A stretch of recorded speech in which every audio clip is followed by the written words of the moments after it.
Whoa. You mean to tell me that they're actually taught to like piss themselves? But at the same time, like that is rough. I cannot do that. That's just my opinion.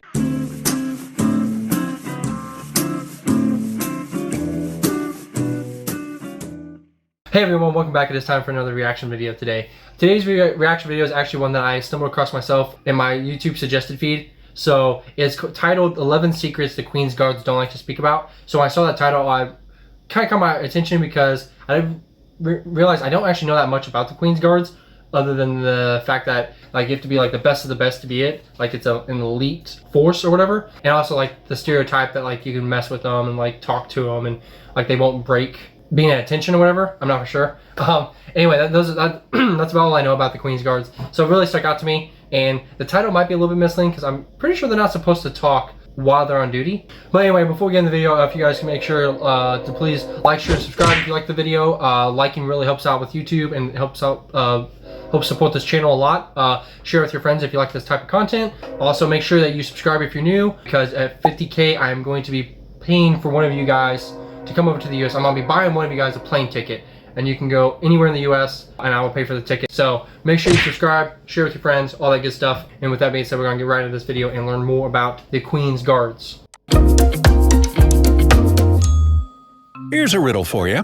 Red jackets, unsmiling faces, and huge black furry hats. Who are they?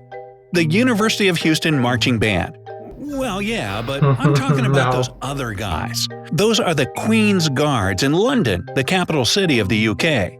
These easily recognizable and regularly photographed guys may always be in the limelight, but I'll bet there are some curious things about them you didn't know. Counting down from number 11. It's a fact that no one is allowed to touch the guards or threaten them, but it's a widespread myth that they can't speak no matter what. In this case, the soldiers can shout a warning, something along the lines of, "Make way for the Queen's Guard." Besides, if an absent-minded tourist doesn't stay out of their way, the guards have all the rights to knock them over, so watch out. Number 10. The Queen's Guards have to Yeah, because I was under the misconception that they couldn't speak and that they were like not allowed to do really anything unless like, you know, obviously if someone insults them, they would be allowed to, you know, defend themselves. But I thought like, yeah, people can just go mess with them all the time. Just so you guys know, if I ever do come over there, I'm not going to mess with them. I'm not going to be one of those annoying Americans that come over and like get in their face and try to make them to break character or whatever, because that's just really rude. Faint according to protocol. And boy, do they faint. Imagine this. It's the middle of summer and you're wearing heavy woolen clothes along with a heavy black fur hat. Naturally, even the most well-prepared people can't always cope with such a trial. But even when a guard faints, he has to do it in a particular way. As soon as he feels dizzy, he must remain at attention and keep this position even when he falls. It's called faint to attention, and that's why you won't see an unconscious guard lying on the ground in a crumpled heap. Number 9. Okay, yeah, that's crazy. I mean, I know that people in the military do some really rigorous things, and for their training especially, because, you know, they will go into like really tough situations and you have to be ready for that. But it doesn't make sense why you'd have to wear, especially in today's, like, why is it wool? Why isn't it like cotton or something way lighter? That's just my opinion, but that's crazy that you have to actually be trained to faint a certain way. If that's true, that's crazy. The Queen's Guards are not allowed to leave their position no matter what. I mean, that makes sense. But surely they can have a bathroom trip when needed, you may ask. Nope. Royal Guards have strict instructions to do their necessities right on the spot. Luckily, their heavy woolen trousers are black enough to cover their embarrassment. Number 8. Whoa. You mean to tell me that they're actually taught to like piss themselves? Yeah, I could not do that. Like that cannot be my job. Why would you not like hide like at least a bottle or something, or I mean, some kind of contraption? I'm sure you could rig up to where you don't have to like just literally piss yourself. I don't know. Maybe that's not accurate. Let me know if you guys know about that, because that just seems a little over the top. It's also untrue that the Queen's Guards aren't allowed to move around. On the contrary, they have to do so every now and then. Since staying still for too long is bad for their health, every 10 minutes the guards leave their spot, turn, march several paces, then turn around and go back to their place to stand still for the next 10 minutes. However, that's about all the movements they're allowed to make. No nose picking, no scratching an itch, no wiping away sweat, nada zippo niet. Number 7. You've probably noticed that while most of the time Okay, just on that note, I mean, I know again, military people are trained to endure some real rough stuff, but like if there's a bee and there's no one looking, no one's around, like do they just swat really fast? I mean, I get if you're like a sniper or something and you're in like an actual situation, like yeah, you're not allowed to do that, but let me know, like, do they actually move? Because like if it was me, yeah, I would definitely be swatting my nose. Number 7. You've probably noticed that while most of the time the Queen's guards wear bright red jackets, sometimes you can spot them in long gray coats. One of the most inventive explanations to this phenomenon I've come across sounded like this. When the Queen is happy, the guards put on red jackets, but when she's in a bad mood, the soldiers opt for the gray coats. Well, however cute it may sound, nothing can be further from the truth. The Queen's guards wear red jackets in spring and summer and long gray coats during the fall and winter months. The coats are long and warm enough to allow the soldiers to stay motionless for a long time, plus they protect the guards against the elements. Number 6. Under no circumstances are the guards allowed to smile or laugh, though it's not for the lack of trying from the tourists. The truth is that the soldiers train themselves to remain smile-proof so they don't lose their salary. If a superior notices a guard stretching his lips in a smile, the guard will face a fine of up to a week's pay. In most cases, the overly cheerful guard should be ready to part with about $260. Even so, from time to time, the guards simply can't help but laugh. As one of them stated, some people are just too funny. Number 5. Wait. So I kind of get that you have to have discipline and stuff, but at the same time, like that is rough. I cannot do that. But to be fair, I have seen some videos. I don't remember where, but I did come across some that like they were smiling at like little kids and stuff. So they obviously do smile. But yeah, like is that their wage too? Only $260 a week? I don't know. I know it's obviously more than money. It's probably about honor, and it's a very respected role to be in. I'm assuming it's like literally be serving the Queen in person. So it's definitely probably not about the money, and you're in the military, so I would assume everything gets paid for. But it still seems like not a lot of money.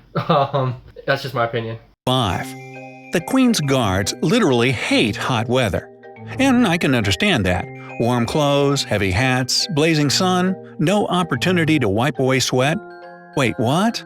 That's not the main reason for their dislike of scorching days? Well, it turns out that when the drill boots stay in direct sunlight for too long, the polish on them starts to melt. It means that every time after their shift, the guards have to re-polish their footwear. Number 4.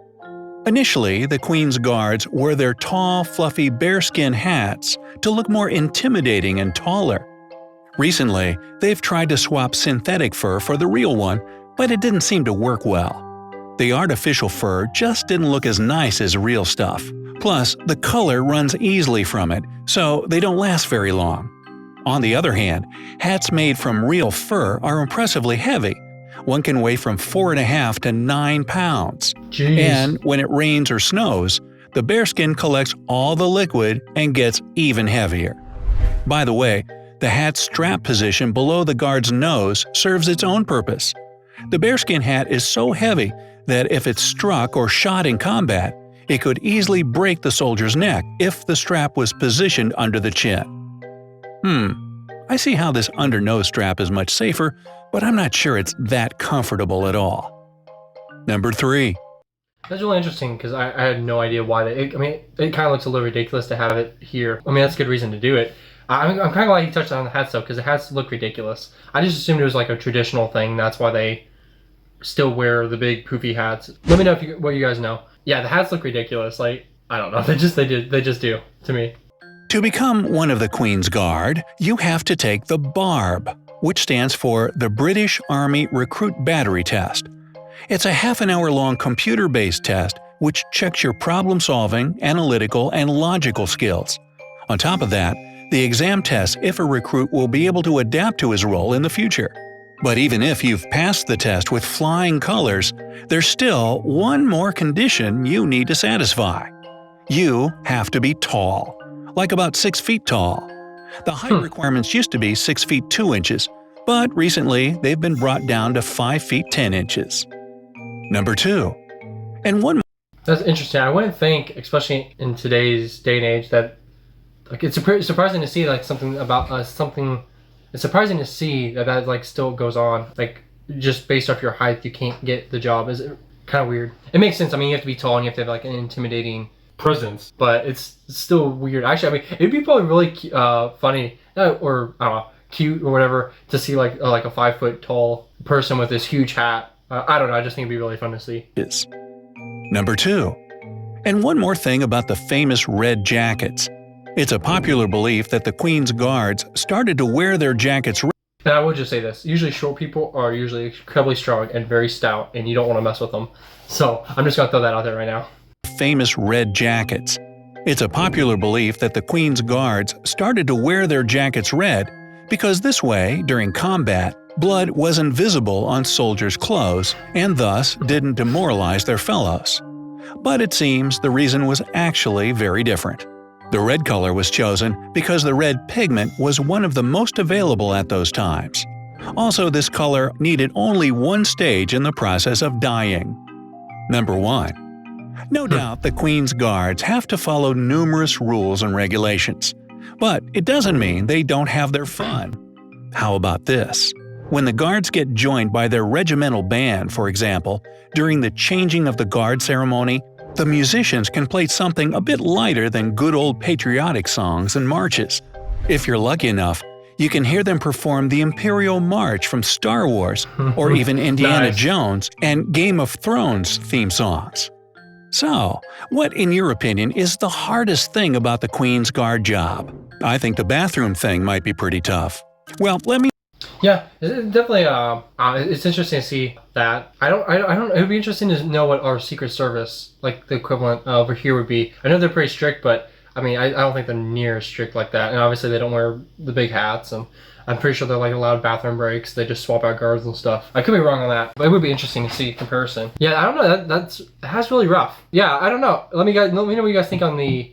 Because he didn't really touch on like if it's hard to get in and become a royal guard. I feel like it's probably very hard. And like I said, another video I was doing talked about how it's like the elite and like they're extremely trained and like the best of the best. I don't know, it just seems like a weird thing to just stand at attention and that's like your job. I would also be interested to know if you could let me know how long like of a career this is. I'm assuming it's fairly short, maybe just a couple years. Wouldn't be too bad. And you know, you can say you serve the Queen directly. I think I would rather do something a little bit more exciting personally if I was in the military, but anyway, let me know what you guys think in the comments below. If you made it this far, I appreciate you guys. You guys are amazing. Thank you guys so much. Check me out on Instagram and send me any messages or videos or links you want me to do in the future or whatever. And as always, let me know what you guys think of the video in the comments below. I'll catch you guys on next time, and I hope you have a wonderful day.